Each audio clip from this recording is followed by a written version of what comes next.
C'est l'apothéose de quelque chose qui a commencé très longtemps et j'ai tellement hâte de voir la suite. Alors Quentin, merci d'être là pour nous présenter un peu sur le texte que tu as choisi et sur la nouvelle Église.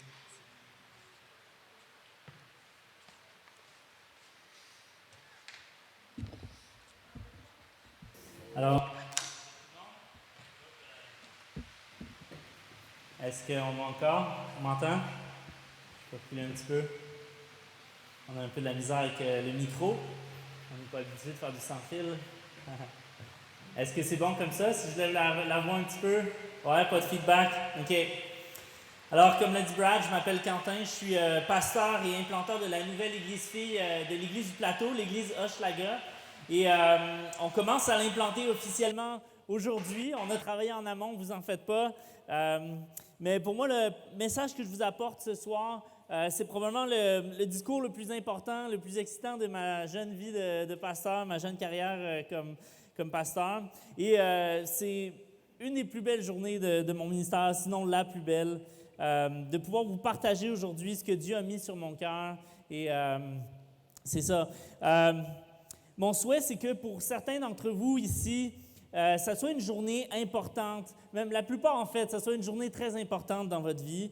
Ça sera peut-être une plaque tournante dans votre marche avec Dieu et dans votre expérience de l'Église. Et pas uniquement pour ceux qui vont se joindre à l'implantation de l'Église Hochelaga éventuellement, mais pour tout le monde, parce que, en fait, d'être témoin de la naissance d'une Église, c'est en soi quelque chose de miraculeux qui devrait nous secouer en dedans, qui devrait venir chercher une corde sensible pour le chrétien et nous appeler à plus grand. Alors, je vous invite à vraiment écouter avec un cœur ouvert, un cœur pleinement disposé face à Dieu aujourd'hui. Donc, comme vous le saviez, la plupart d'entre vous vous en doutiez, ce soir, on lance l'implantation de l'Église Hochelaga. Et dans les prochaines minutes, ce que je vais faire avec vous, c'est simplement, avec un passage de la Bible et quelques histoires vécues, vous raconter comment est-ce que Dieu nous a emmenés au point où on en est aujourd'hui d'implanter une Église. Je vais vous raconter ça en toute simplicité et puis ensuite vous inviter à réfléchir et à vous demander si Dieu vous appelle ou non à prendre part à cette implantation, prendre part à ce projet. Ce soir, comme Philippe, dans notre passage qu'on va voir aujourd'hui, invite Nathanaël à venir et voir de ses propres yeux, je vous invite à venir avec nous, à nos côtés, dans cette aventure de l'implantation de l'Église Hochelaga et de voir la puissance de Dieu se déployer dans cet événement qui est quand même assez exceptionnel d'ouvrir une nouvelle Église. On a l'habitude, surtout comme Québécois, de voir les églises fermées. Eh bien, par la grâce de Dieu, on peut en ouvrir encore aujourd'hui. Et cette annonce, cette prédication dans laquelle je vais vous parler de l'implantation de l'Église Hochelaga s'inscrit, en fait, comme Brad l'a dit rapidement, dans une série où on revise les 4 axes principaux là, de la vision de l'Église du Plateau. L'Évangile dont nous a parlé Brad la semaine passée, la mission dont je vous parle aujourd'hui, la ville et l'Église. Donc, c'est un fit parfait parce que l'implantation d'une nouvelle église, c'est probablement le plus grand pas qu'une église locale peut faire dans l'accomplissement de la mission que Jésus lui a confiée de faire des disciples. Alors, ceci étant dit, on va lire le passage d'aujourd'hui, Jean 1, les versets 40 à 51. Jean 1, 40 à 51. André, frère de Simon-Pierre, était l'un des 2 qui avait entendu les paroles de Jean et qui avait suivi Jésus. Ce fut lui qui rencontra le premier son frère Simon et lui dit « Nous avons trouvé le Messie », ce qui signifie Christ. Et il le conduisit vers Jésus. Jésus, l'ayant regardé, dit « Tu es Simon, fils de Jonas. Tu seras appelé Céphas, ce qui signifie Pierre. » Le lendemain, Jésus voulut se rendre en Galilée et il rencontra Philippe. Il lui dit « Suis-moi ». Philippe était de Bethsaïda, de la ville d'André et de Pierre. Philippe rencontra Nathanaël et lui dit « Nous avons trouvé celui de qui Moïse a écrit dans la loi et dont les prophètes ont parlé, Jésus de Nazareth, fils de Joseph. » Et Nathanaël lui dit « Peut-il venir de Nazareth? quelque chose de bon?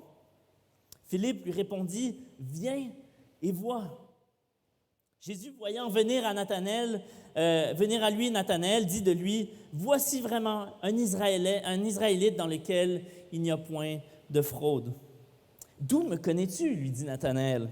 Jésus lui répondit, « Avant que Philippe t'appelle, quand tu étais sous le figuier, je t'ai vu. » Nathanaël répondit et lui dit, « Rabbi, tu es le Fils de Dieu, le roi d'Israël. » Jésus lui répondit, « Parce que je t'ai dit que je t'ai vu sous le figuier, tu crois. Tu verras de plus grandes choses que celles-ci. » Et il lui dit, « En vérité, vous verrez désormais le ciel ouvert et les anges de Dieu monter et descendre au-dessus du Fils de l'homme. » Amen. Quel passage fascinant, quel passage fascinant. On va prier avant d'aller plus loin. Seigneur Jésus, merci pour ce temps que tu nous donnes ce matin, ce soir. Merci pour cet événement spécial de l'implantation d'une nouvelle Église. Merci Seigneur pour ta grâce envers l'Église du Plateau depuis les 7 dernières années qu'elle a commencé et que tu nous amènes aujourd'hui à avoir ce privilège de pouvoir implanter une nouvelle Église déjà, je dirais. Seigneur Jésus, merci pour ta puissance qui s'est manifestée au travers de l'Église du Plateau, pour le soutien indéfectible que tu manifestes à ton Église. On te prie, Seigneur, qu'on puisse répéter cette belle aventure avec une nouvelle Église et que tu puisses aussi bénir l'Église du Plateau dans la suite. Et Seigneur, ce matin, viens toucher nos cœurs, parle-nous, dis-nous ce que tu as à nous dire, Seigneur, à chacun d'entre nous. Ouvre les yeux de notre cœur, ouvre-nous les yeux sur ta parole, Seigneur. Que ton nom soit béni. Amen. Alors, la première chose que je veux relever ici dans notre passage ce soir, c'est tout simple. C'est le fait que la mission est premièrement une affaire de témoignage. La mission est premièrement un témoignage que l'on rend. On voit ici une succession de témoignages dans le passage qu'on vient de lire. Alors d'abord, il y a Jean, le cousin de Jésus, qui prêche, qui était le prophète que Dieu avait désigné pour annoncer la venue du Messie, préparer le chemin d'une certaine manière. Et Jean prêche, André entend et expérimente la puissance transformatrice de Jésus. André parle à son frère Simon-Pierre et Simon rencontre Jésus. Simon-Pierre expérimente la présence transformatrice de Jésus. Simon et André ont probablement parlé de leur rencontre à tous leurs amis. Philippe, qui est du même village, entend ça et rencontre Jésus et expérimente la présence transformatrice de Jésus. Philippe, frappé par sa rencontre avec le Messie, en parle à Nathanaël. Nathanaël, sceptique, va voir de ses propres yeux et Nathanaël expérimente la présence transformatrice de Jésus. Et toute l'histoire du Nouveau Testament et toute la suite de l'histoire de l'Église, depuis ce jour jusqu'à aujourd'hui, c'est une succession de témoignages de personnes qui ont expérimenté la présence transformatrice de Jésus-Christ. On le voit ailleurs dans le Nouveau Testament, par exemple, l'histoire de Légion dans Marc 5. Légion qui est un homme païen, qui ne connaît pas Dieu, qui n'a pas d'arrière-plan juif, qui ne connaît pas la loi, possédé par des milliers de démons, qui vit nu dans des grottes, qu'on n'a jamais réussi à enchaîner parce qu'il brise les chaînes. Jésus arrive en bateau, débarque dans cette région pour la première fois, la Décapole, et il libère Légion instantanément de tous ces démons. Légion expérimente la présence transformatrice de Jésus-Christ. Les gens avaient tellement peur de Légion, mais ils ont encore plus peur de celui qui a la puissance de libérer cet homme. Ils chassent Jésus. Légion, ils ont passé tout au plus quelques heures ensemble. Légion dit, « Maître, permets-moi de venir après toi. » Il veut suivre Jésus, être enseigné par Jésus, le rabbi. Jésus lui dit, « Non, reste ici. Va chez les tiens et raconte-leur ce que le Seigneur a fait pour toi. » Légion n'a aucun arrière-plan chrétien, juif, rien, quoi que ce soit. Il a juste expérimenté la présence transformatrice de Jésus-Christ. Il obéit à Jésus, il va parler à tous les siens, à tous ceux de ses villages, les gens qui connaissent, sa famille, ses amis, ce que Jésus a fait pour lui. Jésus revient 3 chapitres plus loin dans Marc 8. Et c'est un des rares moments où il y a une foule qui attend Jésus et Jésus va la nourrir. Le simple témoignage de cet homme a été un outil dans les mains de Dieu pour emmener tous ces gens-là à qui Jésus a ensuite prêché la bonne nouvelle. Et on voit une autre histoire similaire dans Jean 4 avec la Samaritaine. La Samaritaine expérimente la présence transformatrice de Jésus. Qu'est-ce qu'elle fait? Elle va dans la ville et elle raconte à tout le monde. J'ai vu celui qui m'a dit tout ce que j'avais fait. Elle avait rencontré un homme qui connaissait son cœur, qui pouvait juger les plus profonds sentiments. Elle a expérimenté la présence transformatrice de Jésus. Et je vous fais une petite parenthèse ici. Vous savez, ici, on est vraiment fort pour ça en Amérique du Nord. On est une société de business. On fait des stratégies, des organisations, des grandes choses pour faire avancer l'Église, pour faire avancer la mission, pour faire avancer le témoignage. Mais en bout de ligne, tout revient. Il n'y a jamais quelque chose qui va être un substitut au témoignage des croyants qui expérimentent quotidiennement la présence transformatrice de Jésus-Christ. On peut monter toutes les organisations qu'on voudra. Si on n'est pas connecté à Jésus et si on ne parle pas autour de nous, il n'y a rien qui va se faire. Je ferme la parenthèse et je vous invite à réfléchir à ce que ça implique dans notre vie.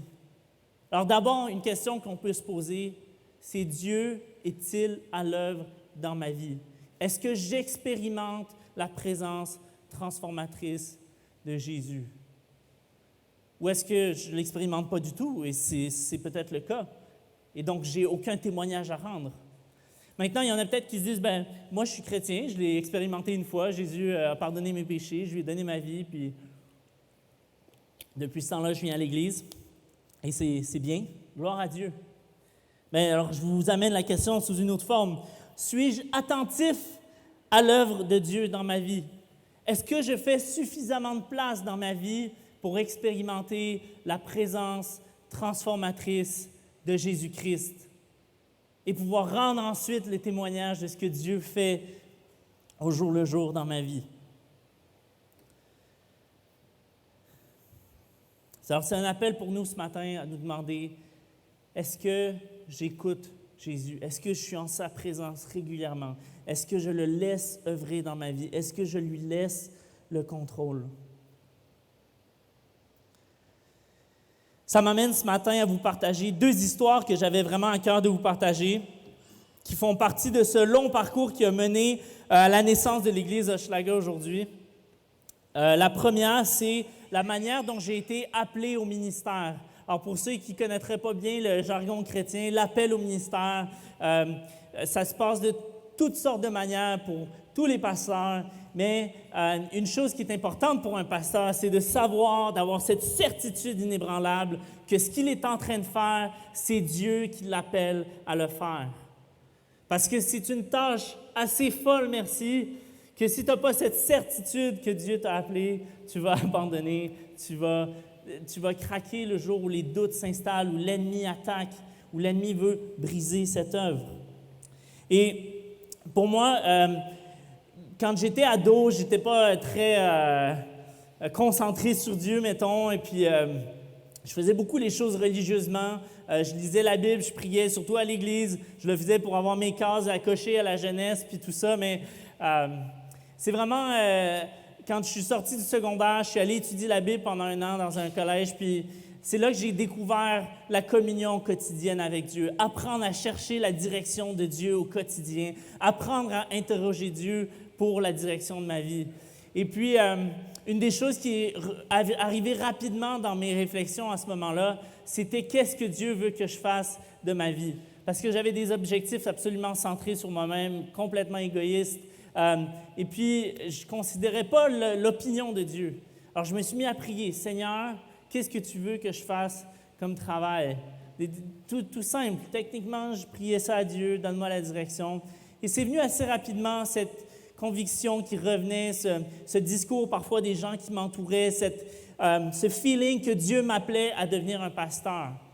Maintenant, comme c'était assez nouveau pour moi de chercher la direction du Saint-Esprit, J'étais pas sûr si c'était juste ma tête qui spinait ou si vraiment Dieu pouvait parler au travers des circonstances qui m'entouraient. Et vers la fin de l'année, j'ai fait cette prière à Dieu. J'en dormais pas tellement ça me tracassait comme question. J'ai dit, Seigneur, je ne sais pas si c'est toi qui m'appelles ou pas. J'ai dit, viens au secours de mon incrédulité, comme le père de l'enfant malade dans l'Évangile de Luc. Je crois, Seigneur, mais viens au secours de mon incrédulité. J'ai dit, Seigneur, il faut que ça soit clair parce que sinon, je ne me lancerai pas là-dedans. Et donc, j'ai laissé ça comme ça. À la fin de l'année, on faisait un voyage en France. On allait partager l'Évangile dans les rues à Paris. Puis j'ai retardé mon billet d'avion parce que, pour ceux qui ne le savent pas, je suis né en France. On est parti de la France, arrivé au Québec, j'avais 8 ans. Et donc, je suis allé voir des membres de ma famille que je n'avais pas vus depuis très longtemps. On était retournés seulement une fois en France. Je suis allé voir mon grand-père, mon papilou. Papilou, il avait fait un arrêt cardiaque 4 ans avant. Il avait manqué d'oxygène au cerveau. Il était complètement déconnecté de la réalité. Il mélangeait la télé avec ce qui se passait autour de lui. Il ne pouvait plus se souvenir des membres de sa famille. Il ne se souvenait plus des gens qu'il connaissait. Il était complètement perdu depuis 4 ans. Je m'en vais voir Papilou. Je me rappelle, on rentre dans la chambre d'hôpital. Il était dans ses derniers temps, peut-être ses derniers mois. Je pense qu'il est décédé à l'automne. On était à l'été. Et puis, en bédaine avec ses électrodes sur lui, tout ça. Je rentre dans la chambre, il me regarde et il me nomme par mon nom. Il dit, Quentin, je sais que je suis fou, mais j'ai un message à te dire maintenant. Écoute-moi. Je dis, OK, je n'étais même pas sûr. Tout le monde m'avait dit, on t'avertit, attention, Papilou, il est fou, il ne te reconnaîtra pas, etc. Il me parle par mon nom, il se souvient de moi, se souvient de mon père, se souvient des gens de son église, et il me le dit. Je suis fou, mais là, j'ai quelque chose à dire. Et pendant une demi-heure de temps, il m'a répété à quel point il fallait que je devienne un pasteur. Il m'a dit, il n'avait aucune idée que je me posais ces questions-là. Il m'a dit, Quentin, il dit, si moi j'étais devenu chrétien plus jeune, j'aurais voulu être un pasteur, mais je n'ai pas pu, je me suis converti, j'étais âgé, puis il y avait des choses qui m'empêchaient dans ma vie de faire ça. Quentin, passe pas à côté, tu dois devenir un pasteur. Et il m'a parlé de mon père qui est devenu un pasteur lui aussi. Et il m'a dit, fais comme ton père. Puis moi, c'est une des choses que je m'étais juré, c'était de jamais de faire comme mon père. Et finalement, le Seigneur a parlé clairement. Le Seigneur, dans sa grâce, est venu au secours de mon incrédulité. Cette belle histoire, elle ne vient pas du fait que je suis vraiment spirituel, mais au contraire, que j'étais tellement incertain, incapable de trouver la direction de Dieu, que Dieu a eu cette grâce-là de parler. Et je suis là ici pour vous en rendre témoignage. Vous parlez d'un Dieu vivant qui agit dans la vie des gens, qui n'est pas juste une connaissance, qui n'est pas juste une doctrine, un credo comme on en a chanté un tantôt. Toutes ces choses sont vraiment importantes, mais elles sont absolument stériles si elles ne sont pas sous-tendues par une relation personnelle avec un Dieu vivant qui agit dans la vie réellement. Ce n'est pas que des idées qui font du bien à notre monde. C'est la réalité, c'est la vérité révélée de Dieu qui nous a créés, qui nous aime et qui ne veut pas nous laisser dans nos péchés. Alors Dieu est vivant, est à l'œuvre, et dans cette implantation, Dieu agit. Une deuxième histoire que je voulais vous raconter de comment Dieu nous a dirigés. Alors, pour ceux qui sont au courant du projet depuis un bout, là, c'est pas d'hier qu'on en parle. Moi, Manuel et Jérémy étions à l'origine les leaders qui allaient diriger l'implantation, tout ça. J'ai passé la dernière année surtout à travailler là-dessus, développer la vision, recruter particulièrement les leaders qui vont nous soutenir dans cette implantation. Et une chose était claire, c'est qu'on est vraiment jeune. Moi, j'ai 29 ans, j'ai des enfants en bas âge, je suis marié depuis pas si longtemps que ça. Manuel, pareil, il est à peu près au même stade, un petit peu plus vieux que moi. Jérémy, je ne le vois même pas, t'es là. Jérémy s'est marié récemment, tout ça. On n'est pas énormément avancé dans la vie, mais suffisamment pour faire ce qu'on fait. Et puis, c'est pas qu'on croit être vraiment particulièrement immature, mais qu'il y a une maturité qui s'acquiert que par le temps et la transformation du Saint-Esprit au travers de la vie. Et donc, on priait que Dieu nous apporte un couple plus âgé, je dirais plus expérimenté dans la vie, pas forcément âgé comme on le pense, mais en tout cas. Et donc, on a prié là-dessus, j'ai contacté plusieurs personnes, mais vous savez, plus on est avancé dans la vie, plus c'est difficile de bouger. Puis, et donc, à un moment donné, au printemps, j'avais mis ça sur mon tableau, je pense au mois de mars, 6 critères pour lesquels on s'est mis à prier vraiment plus intensément. On priait que Dieu nous envoie un couple qui avait au moins la quarantaine, qui avait des enfants au moins adolescents, qui avait une longue expérience de l'Église et du ministère, qui était prêt à déménager dans Hochelaga et dont l'homme était apte au ministère pastoral. Donc, vous pouvez comprendre que c'est assez difficile. Et puis, on a simplement prié là-dessus. Pendant 2 mois, je me rappelle, j'ai été vraiment plus intense là-dedans. Puis, je disais, Seigneur, je ne sais pas d'où ça va venir, mais j'ai confiance que tu vas nous envoyer quelqu'un. Ça va aider pour le leadership, pour la crédibilité, pour la sagesse, etc. Et un beau matin, au mois de mai, Brad vient chez nous, il dit « Hey, Quentin, savais-tu que les Saint-Laurent ont déménagé derrière chez vous? » Non, en fait, il ne me dit pas ça derrière chez vous, il dit très loin dans l'Est. J'habite dans Hochelaga. Je dis « Ah ouais, où ça? » Ah, il dit vraiment loin dans l'Est. Je dis « OK, c'est quoi l'adresse? » Ah, loin dans l'Est. OK, c'est quoi l'adresse? Avec les fouilles dans ses textos, il retrouve l'adresse, il me la donne, je la mets dans Google Maps et c'est collé à mon appart. Les Saint-Laurent, qui sont un couple avec des enfants adultes, avec une longue expérience du ministère et de l'Église, et tous ces critères pour lesquels on avait prié, venaient d'acheter le condo, l'autre bord de notre ruelle en face de chez nous. Je ne les connaissais pas, juste de nom, par personne interposée, on avait des amis en commun, mais je savais ce que Dieu était en train de faire. Puis, je les ai appelés, j'aurais dit, il se passe quelque chose, on ne se connaît pas, mais je vous invite à souper, vous allez voir, ça va être brutal. Et donc, ils sont venus souper chez nous, on leur a expliqué tout ce qu'on voyait Dieu faire au travers de tout ça. Ils ont interrogé, ils ont rencontré les autres leaders de l'Église. Ils ont vu la vision, etc., on a parlé, et puis finalement, ils nous ont dit, on voit la même chose que vous, Dieu dirige. Et ce qui est fantastique, c'est que eux, leur chemin avait commencé bien avant ce moment-là, et bien avant les 2 mois où je me suis mis à prier. Aucun crédit pour moi, c'est Dieu, par son Saint-Esprit, qui est à l'œuvre et qui veut voir naître une église dans le quartier d'Hochelaga, Maisonneuve.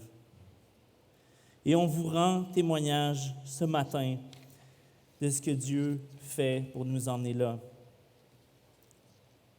Et qu'est-ce que Jésus nous dit? Wow, c'est des belles histoires, c'est encourageant. Mais Jésus dit, il y a bien plus grand à voir, mes amis. C'est juste le commencement. Comme il a dit à Nathanaël, parce que je t'ai dit que je t'ai vu sous le figuier, on ne sait même pas c'est quoi l'histoire, mais Nathanaël savait que Jésus avait quelque chose de plus que les autres. Jésus lui a partagé une histoire qui était dans son âme à lui seul. Jésus lui dit, parce que tu crois ça, il dit, tu vas voir des choses bien plus grandes encore. Et c'est ce que je vous dis pour l'Église Hochelaga. On marche avec un Dieu vivant. Et ça, c'est que le début, mes amis. Tout le monde qui connaît Dieu, qui est en relation avec lui, peut vivre cette présence transformatrice de Jésus et connaître la puissance de Dieu.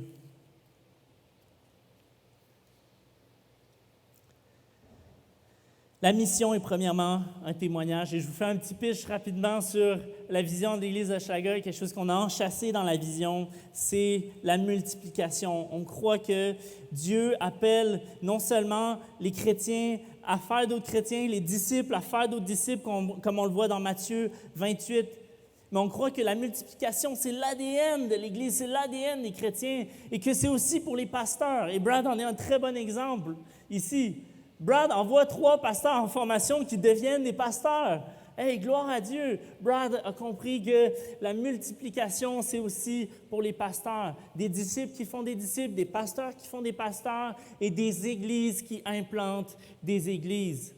C'est le moyen que Dieu a choisi pour faire avancer la proclamation de l'Évangile dans notre monde qui est désespérément en besoin d'entendre la bonne nouvelle, la lumière de Jésus-Christ.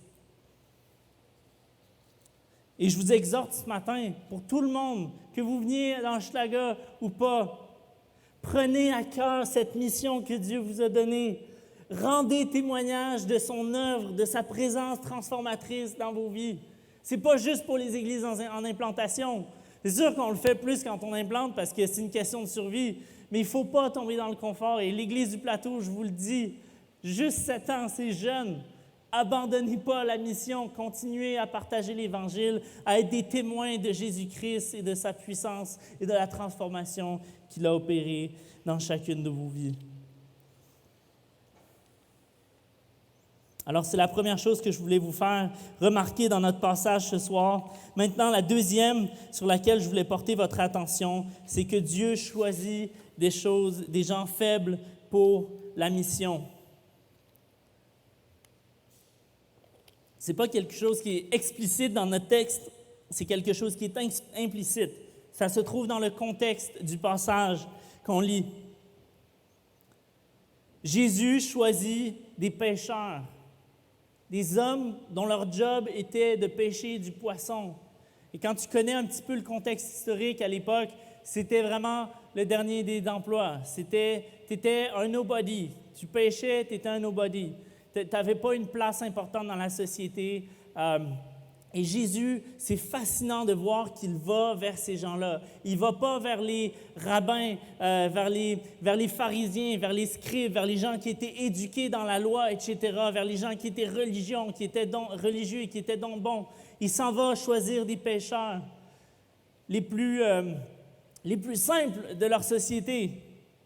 Il choisit aussi des collecteurs d'impôts qu'on voit ailleurs, des gens qui étaient haïs par les Juifs, rejetés, qui étaient vus comme des traîtres, des crottés. Jésus choisit ces gens-là. Il choisit des gens faibles pour sa mission. On le voit aussi dans le contexte plus large de ce passage-là. Jésus fait une déclaration à la fin du passage où il dit ceci. Quand Nathanaël est frappé par Jésus, il lui dit « Tu es le Fils de Dieu, le roi d'Israël. » Jésus répond « Parce que je t'ai vu sous le figuier, je t'ai dit que je t'ai vu sous le figuier, tu crois, tu verras de plus grandes choses que celles-ci. » Et il lui dit cette phrase qui peut passer dans le beurre comme ça quand on n'y prend pas attention. « En vérité, vous verrez désormais le ciel ouvert et les anges de Dieu monter et descendre au-dessus du Fils de l'homme. » Jésus s'en va chercher, il fait allusion à une histoire que tous les Juifs connaissaient à l'époque, l'histoire de Jacob. Jacob qui était un gars, un tricheur, un homme menteur, un homme corrompu, un homme qui a passé sa vie à mentir, à déchirer sa famille, à fuir Dieu, à se révolter contre lui, il a volé la bénédiction de son grand frère Ésaü. Et il vivait les conséquences de tout ça. Il s'est retrouvé avec 2 femmes, dont une qu'il n'avait pas voulu marier. Et puis, c'est comme, il triche avec son oncle, il lui vole, il se sépare. C'est terrible, terrible, terrible, terrible. Et il y a cette histoire dans la vie de Jacob où il doit quitter sa famille, il doit fuir. C'est là qu'il s'en va chez son oncle parce que son frère veut le tuer tellement c'est un écœurant. Et c'est vraiment un écœurant. Et Jacob s'enfuit d'une famille riche, tout seul, et il est au fond du baril, et il se couche une nuit, et il prend une pierre pour oreiller. Alors quand tu as une pierre comme un oreiller, tu es vraiment au fond du baril. Il dort sur une roche, le gars. Et pendant qu'il dort, cette nuit-là, il fait un rêve et il voit un escalier qui monte vers le ciel, une vision absolument spectaculaire, avec des anges de chaque côté qui montent et qui descendent dans la gloire de Dieu. Dieu se révèle à Jacob, malgré son cœur corrompu, tortueux. Dieu l'aime, Dieu l'appelle à lui. Et on a un Dieu qui se révèle à ceux qui ont une pierre pour oreiller. Quel Dieu de grâce!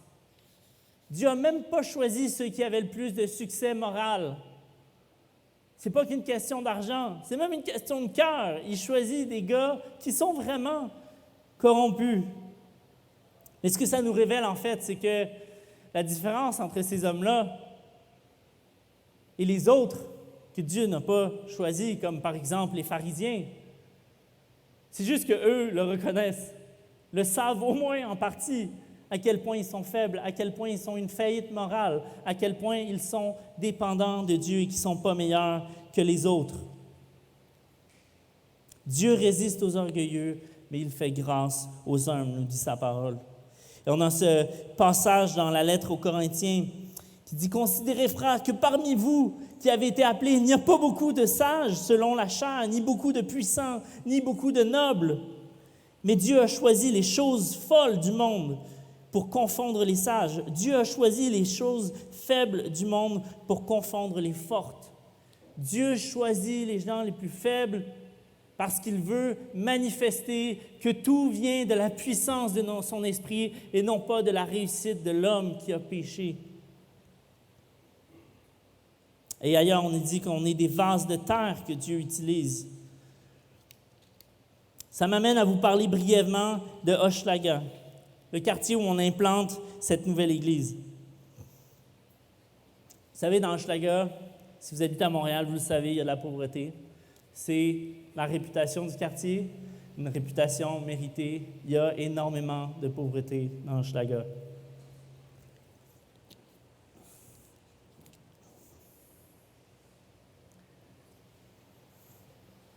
La pauvreté, c'est un monument au péché de l'homme. C'est un monument qui nous parle de notre culpabilité collective, qui nous parle du fait qu'on est tous tellement corrompus, qu'on n'est pas capable d'en venir à bout. Jésus le dit lui-même, il y aura toujours des pauvres. Toujours. Caquistes, péquistes, bloquistes, populistes, libérales, conservateurs, rhinocéros. Peu importe notre allégeance politique, on est tous collectivement face au même constat. C'est qu'on est des foutus pécheurs égoïstes et qu'il n'y a pas un système politique qui va nous libérer définitivement de l'oppression ou de nos propres bêtises ou péchés qui nous plongent ou plongent les autres dans la pauvreté. La pauvreté sociale, comme on en voit dans Hochelaga, c'est un symptôme révélateur de la pauvreté spirituelle et morale et du péché qui est dans le cœur de chaque être humain qui est rebelle envers Dieu. On m'a averti que ça serait difficile à cause de ça dans Hochelaga. On m'a dit, Quentin, tu sais, ça va être difficile.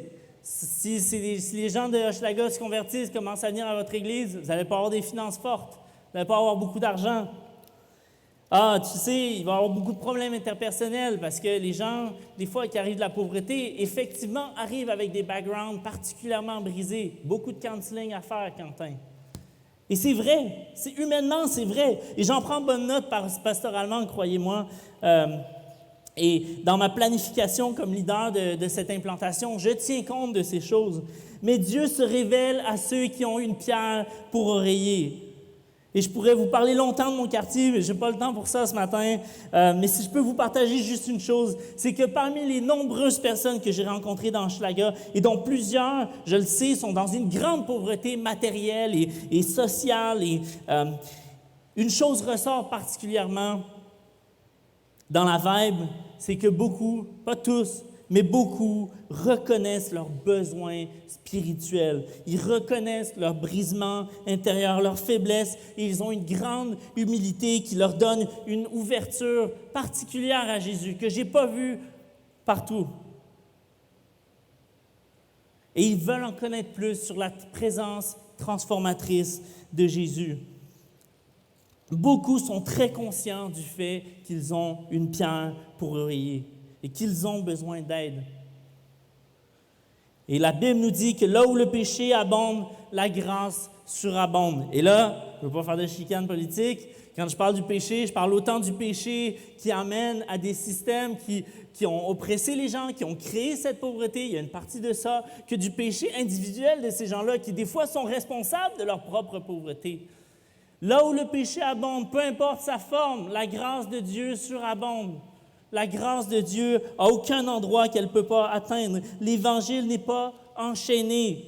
Et l'amour de Dieu ne sera jamais limité à des endroits qu'il ne pourrait pas atteindre. Dieu nous confond par une sagesse plus élevée, bien plus élevée que la nôtre. Et c'est l'expérience que fait Nathanaël dans notre passage d'aujourd'hui. Qui aurait pu croire que le Messie, le Sauveur du monde, aurait grandi à Nazareth, un trou perdu, un endroit, c'est un nobody qui vient de nowhere. Il n'y a rien. le gars. Il n'est pas riche, il n'est pas connu, il n'est pas religieux. Ses parents ne sont pas des gens importants, des gens puissants, des politiciens. Et pourtant, Dieu a choisi de faire grandir le Messie à Nazareth. Nathanaël lui dit, « Peut-il venir de Nazareth quelque chose de bon? » Philippe lui dit, « Viens et vois-le de tes yeux. » Et qu'est-ce que Nathanaël va voir? Il va en avoir pour son commentaire. Il va voir des choses bien plus grandes. Il va voir le Fils de Dieu et le ciel ouvert et des anges qui descendent et qui montent du ciel au-dessus de lui. Qu'est-ce que Jésus est en train de dire? Il fait référence à l'histoire de Jacob et il dit, « Je suis l'échelle, je suis l'escalier qui mène au ciel, je suis le chemin, la vérité et la vie, je suis celui qui donne la vie, qui pardonne les péchés, je suis l'agneau de Dieu qui ôte le péché du monde, comme Jean le dit juste quelques versets avant. » On a un Dieu qui vient chercher les plus faibles, qui se sert des gens les plus faibles pour accomplir sa mission. Et c'est absolument fascinant. Et dites-vous que si je suis là devant vous à le diriger ce projet, bien, ça vous donne un indice sur quel genre d'homme je suis. Honnêtement, je ne suis pas là parce que je suis meilleur, parce que je suis plus spirituel, parce que ci, parce que ça. Oui, Dieu fait des dons, évidemment. J'espère qu'il pourvoit, parce que je ne m'en sortirai pas tout seul. Dieu fait des dons. Il nous donne la capacité, chacun selon une mesure qu'il a choisie pour pouvoir faire avancer son œuvre. Mais à l'origine, la seule raison pourquoi je suis ici, c'est parce que je suis un nobody qui est venu de nowhere. Je suis absolument personne, pas meilleur que personne d'autre. Je suis vraiment corrompu. Mais l'amour de Dieu, Jésus-Christ, sa vie, sa mort et sa résurrection, qui ont vaincu Satan, le péché, la souffrance, la mort, l'enfer, qui a satisfait la colère de Dieu qui pesait sur nous à cause du péché. Tout ça nous ouvre les cieux, l'échelle qui mène au ciel et nous donne l'espérance de la vie éternelle. Et donc, ce matin, j'invite chacun d'entre vous à venir et voir. Viens dans Hochelaga et vois. On vous invite évidemment à venir dans Hochelaga. C'est en partie le but de cette prédication ce matin. Si tu ne sais pas si ça te concerne, je te donne une petite liste de suggestions qui pourraient faire que tu devrais prier là-dessus, peut-être venir à une soirée vision qu'on va faire où on présente davantage le projet, où tu peux poser des questions. Tu habites dans Hochelaga, tu veux déménager dans Hochelaga bientôt. Tu as vraiment à cœur le quartier pour une raison ou une autre. Tu aimes vraiment l'implantation d'église. Tu as la conviction intérieure que Dieu t'appelle à ce projet. Tu crois que Dieu t'appelle à devenir pasteur et implanter une église un jour. Viens-t'en, je vais peut-être faire la même chose que Brad a fait avec moi. Dans 7 ans, on travaille là-dessus. Si tu as un petit quelque chose dans ta tête qui te dit « peut-être je devrais y penser », viens nous voir, donne ton nom à Geneviève qui va être assis à la table au fond en arrière, donne-lui tes coordonnées, on va te recontacter. Même si on te connaît bien, va la voir, donne-lui ton nom, prénom, ton courriel, ton téléphone, qu'on puisse faire un suivi. Il y a des gens qu'on n'est pas sûr, on a perdu un peu le fil avec la pandémie, les masques. Moi, personnellement, il y a des gens que je vois régulièrement, mais que je ne reconnais pas tout le temps parce que vous êtes arrivés pendant la pandémie. Bref, allez vous identifier, on fait un suivi avec ça. Venez à une soirée vision. Il n'y a pas seulement ce soir, il y a ce soir à 5h45. On présente la vision, on répond à vos questions. On le refait dimanche prochain après le culte, 5h45. Le dimanche d'après, le 26, après le culte, à 5h45. Venez nous voir, venez parler avec nous. Parlez avec ceux qui ont des tags dans l'Église. Vous allez les voir, il y a un tag avec le beau logo de l'Église Hochelaga. Shout out to Paul et Andrea et Elisa Jeanne, je pense. Et Marianne aussi. Allez parler à ces gens-là. Oups, pardon, ça c'est mon genre. Allez parler à ces gens-là, leur poser des questions, ça va leur faire plaisir juste d'être nice avec vous, puis vous inviter à venir en bas. C'est ça. Donc, viens et vois ce que Dieu va faire dans Hochelaga. Ce n'est pas forcément une garantie. On va travailler de concert avec les anciens de l'Église du Plateau ici. On veut juste être sage dans la manière dont on fait l'implantation. quand on fait une église fille, on ne veut pas tuer la mère en faisant la fille. Donc, évidemment, on va avoir besoin juste de la cohésion de tout le monde là-dedans, dans ce projet-là. Mais venez, écoutez la vision, parlons-en, prions là-dessus. On croit à un Dieu vivant et à la direction du Saint-Esprit. Je vous fais aussi ma version de ce passage-là. Reste et vois. Reste au plateau et vois. Renouvelle ton engagement. Si tu n'as pas l'intention une seule seconde d'aller en Hochelaga, c'est super cool. Il n'y a pas de malaise. Chacun a son appel. Chacun est appelé par Dieu à un endroit. Reste et vois. Si tu restes au plateau, renouvelle ton engagement. Saisis cette occasion aujourd'hui pour retrouver le feu de l'implantation. Si tu es un vieux de la vieille, expérimente la présence transformatrice de Jésus. Prends du temps avec Dieu. Prie, demande-lui de renouveler tes affections, de renouveler ton engagement vis-à-vis de ton Église locale. On va faire un vide, je vous avertis. Déjà, on est 3 sur 4 pasteurs en formation à partir. Alors, il y a un gros vide qui se fait. Il va falloir des nouveaux pasteurs en formation. Il y a des jeunes hommes ici que Dieu appelle, je vous le dis, à réfléchir sérieusement. Est-ce que Dieu m'appelle à prendre place comme ancien en formation pour quelques années, puis voir s'il m'amène à prendre cette charge-là dans l'Église du Plateau ou dans une autre Église?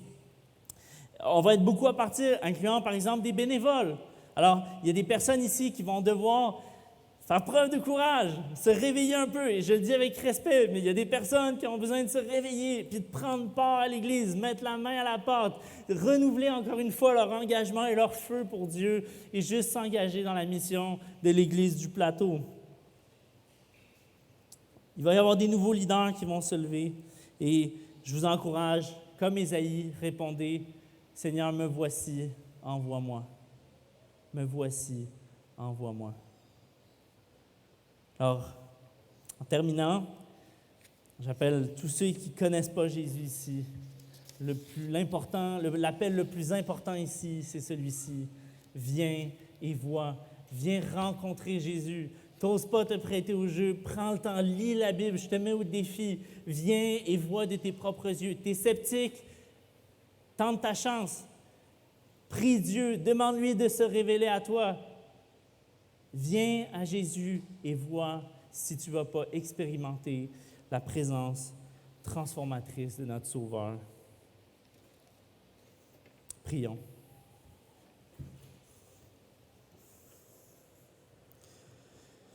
Seigneur Jésus, merci pour ta grâce, pour ton amour. Merci pour l'Évangile, le plan de la rédemption qui s'est déployé dans l'histoire du monde pour nous sauver de nos péchés. Merci Seigneur Jésus parce que tu ne nous as pas laissés seuls dans nos péchés, tu ne nous as pas laissés abandonnés. Tu es venu nous chercher, tu es descendu jusqu'à nous, tu t'es révélé à nous, tu nous as fait connaître la vérité, tu as été la lumière dans nos ténèbres. Et ta présence nous transforme. Seigneur Jésus, on te prie pour ta direction. Dieu, on te prie pour la direction du Saint-Esprit dans le cœur de chaque personne ici aujourd'hui. Que ce soit parce que tu les appelles à se joindre à l'Église Hochelaga, que ce soit parce que tu les appelles à rester ici au plateau et remettre les bouchées doubles pour soutenir l'Église dans cette période qui va avoir son lot de souffrances. Ou que ce soit parce que tu les appelles tout simplement à se tourner vers toi et te confier leur vie, à venir et voir de leurs propres yeux et être transformés par ta présence. Seigneur, on te prie que tu puisses agir en ce jour, que tu puisses ne pas nous laisser insensibles, que ta parole ne revienne pas à toi sans avoir fait son effet. Que ton nom soit béni, Seigneur Jésus. Amen.